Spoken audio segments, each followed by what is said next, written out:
El priscilianismo. Prisciliano había nacido en Galicia, a mediados del siglo IV. Fue educado por Ágape, mujer noble, y por el retórico Elpidio, que le acompañó a lo largo de su vida y le inició en el gorniticismo. Jerónimo e Idacio dicen que aprendió la magia en las lecturas de Zoroastro, Mago y Marcos de Menfis. Prisciliano entró en contacto con un pequeño grupo de laicos atraídos por la perfección. Estos se dispersaron por Galicia y se propusieron hacer con la dirección de la diócesis y sustituir a los sacerdotes que fallecían por simpatizantes suyos. El prisciliano, estudioso de las Sagradas Escrituras, quería sacar de ellas aquellos aspectos que encajasen con el asceticismo que practicaba. El priscilianismo se trata de una herejía de origen español que nace como una secta vinculada al movimiento gnóstico. Sus miembros se llaman entre sí hermanos y profesan un ascetismo fanático que incluía la pobreza, la continencia y la abstinencia de carne. Las fuentes le atribuyen un extraordinario poder de captación, unido a una gran inteligencia y a una elevada formación cultural, por lo que pronto consiguió numerosos adeptos, entre los que se contaron los obispos Instancio y Salviano, que lo consagraron como obispo de Ávila.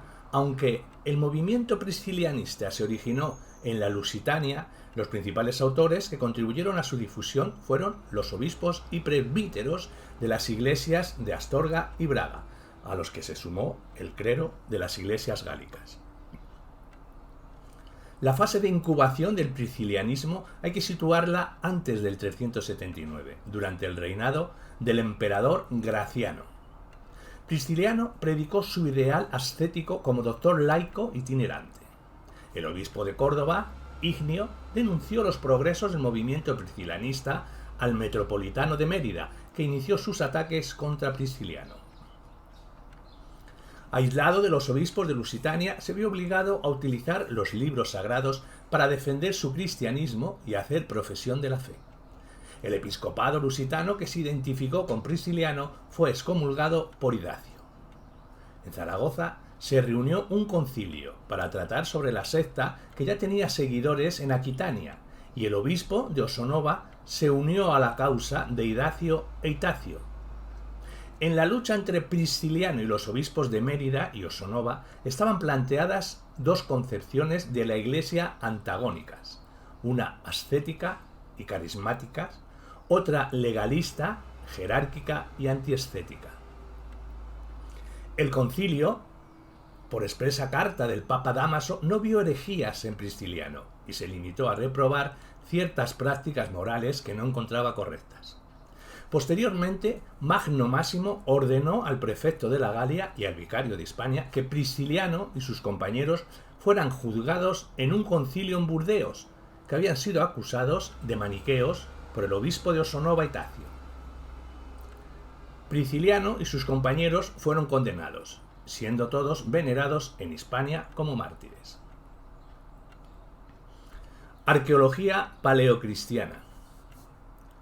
El cristianismo no creó nuevos tipos arquitectónicos para colmar sus necesidades, sino que se sirvió de tipos ya existentes, como serían la sinagoga, las casas iglesia, que eran habitaciones de ábside doble halladas en Villar, del baptisterio, el martirium, albergando restos, objeto de veneración, y de las basílicas, con los restos más completos en las Baleares. Estructura basilical con 3 naves separadas por pilastras o columnas y un vestíbulo o nartes ante ellas. La nave central acaba en un ábside circular o rectangular y pueden aparecer adosados baptisterios. En cuanto a los mosaicos, diremos que coincidiendo con el fortalecimiento económico que se da durante la tetrarquía y tras la crisis del siglo III, vuelven a aparecer los mosaicos. La decoración de estos se distribuye en frisos con diferentes motivos, entre los que destaca el de la caza. La fabricación es local, aunque se basan en tradiciones orientales y romanas. Un tema especialmente habitual en los mosaicos hispanos es el de Belorofonte, montado en el caballo alado, Pegaso, y dando muerte a la quimera. En el cristianismo, este tema simboliza el combate del alma contra las pasiones. También se recogen temas mitológicos, el tema de Aquiles, los relacionados con la fecundidad, especialmente en la villa, el tema báquico, etc. De los espectáculos diremos que en las provincias hispanas hubo una gran afición tanto en los ludi saceni, teatros, como en los ludi circenses, circos y anfiteatros, y muchas ciudades contaron con edificios para estos usos. Los ludi publici eran organizados por los flamines, provinciales de Córdoba, Tarragona y Mérida, mientras que los ediles y dumvirus tenían que organizar anualmente juegos de gladiadores o representaciones escénicas. El arbitratus de las discusiones supervisaba estas actividades. Además, los particulares podían subvencionar espectáculos de este tipo con el objetivo frecuente de promocionarse socialmente. Por otra parte, los munera, que eran combates de gladiadores habitualmente, se empezaron a desarrollar con el imperio. Los munus, propiamente dichos, acaban con la muerte de uno de los combatientes y las lusiones eran con armas forradas para no causar la muerte. Los gladiadores eran habitualmente esclavos o prisioneros de guerra, aunque también había personas libres que se dedicaban a ello, los autoctari. Otras posibilidades eran las venatatios, juegos con animales que podían implicar o no derramamiento de sangre. Hubo empresarios, lanistae, que se dedicaron a la organización de todos estos tipos de juegos. Sus precios tuvieron que llegar a ser controlados por el Estado para evitar los abusos. El cristianismo recomendó a los cristianos no asistir a estos espectáculos, pero también desde el paganismo hubo críticos con ellos, como Cicerón, Séneca o Marco Aurelio. Los juegos circenses también gozaron de gran aceptación. Las carreras de carros se celebraban en los circos, edificios divididos en dos partes por una espina central. Existían 4 facciones, blancos, verdes, azules y rojos, que acabaron quedándose en 2, verdes y azules. Los aurigas y caballos vencedores cobraban una importante relevancia social. Para Hispania, la afición a estas carreras fue muy rentable económicamente, ya que sus caballos eran muy demandados. En cuanto a los sarcófagos, diremos que en el siglo III se produce una ruptura en el terreno artístico. Pese a la continuidad en algunos aspectos, ahora se evidencia en la plástica la inseguridad política y la inquietud que dominaban en el imperio. En el arte se descubre ahora una incertidumbre espiritual y una angustia moral que distorsionaban incluso las facciones físicas clásicas, los ojos agrandados en exceso, por ejemplo. En el terreno religioso también se traduce este estado de ánimo general con la importante aceptación de las religiones mistéricas y orientales en general. El pensamiento racional de la tradición grecorromana fue dejando paso al pensamiento irracional, que, como se ha comentado, también dejó huella en el arte figurativo. Una de las manifestaciones materiales más características de esta época son los sarcófagos. Entre los sectores más elevados se extendió la costumbre de poner el cuerpo en un sarcófago adornado con relieves. Se solían representar escenas cotidianas, pero sobre todo escenas mitológicas, sobre todo el ciclo dionisiaco, y temas varios, como el filósofo.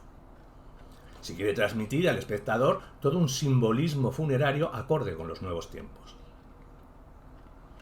Los cristianos, a pesar de su inicial reticencia a las representaciones figuradas, tomada de la tradición judaica, también adornaron sus sarcófagos con relieves, pero tomando temas propios. Se representan escenas del Antiguo y Nuevo Testamento, predominando motivos como Adán y Eva, los jóvenes en el horno, el arca de Noé, el sacrificio de Abraham. Es también característica la adaptación de temas paganos a contenidos cristianos, moscóforo helenístico transformado en el buen pastor, por ejemplo. En la península ibérica se han hallado sarcófagos mayoritariamente importados, sobre todo en zonas próximas a la costa. Los hallados en el interior no están lejos de las cuencas del Guadalquivir y del Ebro, probablemente por el predominio del transporte fluvial. Estas importaciones se realizaron mayoritariamente entre el 150 y 350 después de Cristo. En la primera parte del siglo IV después de Cristo es cuando tienen su momento álgido, disminuyendo a partir de la segunda mitad del siglo IV y siendo ya escasísimas en el siglo V. Dado que este producto era un símbolo de estatus social, al descender las importaciones se abrió un taller en la propia Tarragona, donde se crearon los productos de principio del siglo V.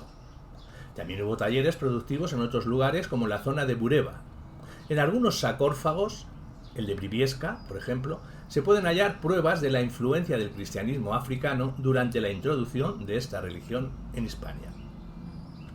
En cuanto a los cuchillos y adornos de arnés y pasarriendas, podemos decir que el aumento del clima de inseguridad propició la creación de dispositivos privados de seguridad. Se han hallado gran cantidad de armas en necrópolis de la época en el Valle del Duero, por ejemplo. Aunque no hay pruebas de que existiesen talleres de armas, monopolio estatal, la cantidad presente en la península hace que no se pueda destacar esta posibilidad. Los cuchillos hallados presentan diferencias tanto en cuanto a la hoja como en cuanto al mango. En cuanto a la primera, hay cuchillos con el filo presentando una curva no muy pronunciada y otros con escotadura. Y en cuanto al mango, en unos casos se da mediante una continuación de la hoja en espiga, para ser insertada en un mango de bronce, y en otros a la espiga se le sujetan mediante remaches unas cachas de distintos materiales. Las placas se decoran incluso con plata. Los temas son típicamente hispano-romanos.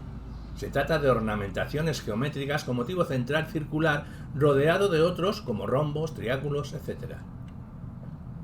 También se hallan en las necrópolis hispano-romanas bajo imperiales broches de cinturón de 3 piezas. Se suelen obtener mediante el método de la cera fundida y presentan decoración calada o incluso apliques de vidrio o esmalte. Se han hallado también piezas de adorno de arnés que suelen ser ruedas caladas en cobre o bronce. En algunos casos presentan el tema de crismón cristiano, aunque también se dan escenas diversas. Estos objetos se hallan sobre todo entre los siglos IV y VI después de Cristo. Se producen también gran cantidad de piezas de uso cotidiano relacionadas con el caballo, como pasarriendas y atalajes de carros, lo que confirma la abundancia de este animal en la Hispania bajo imperial.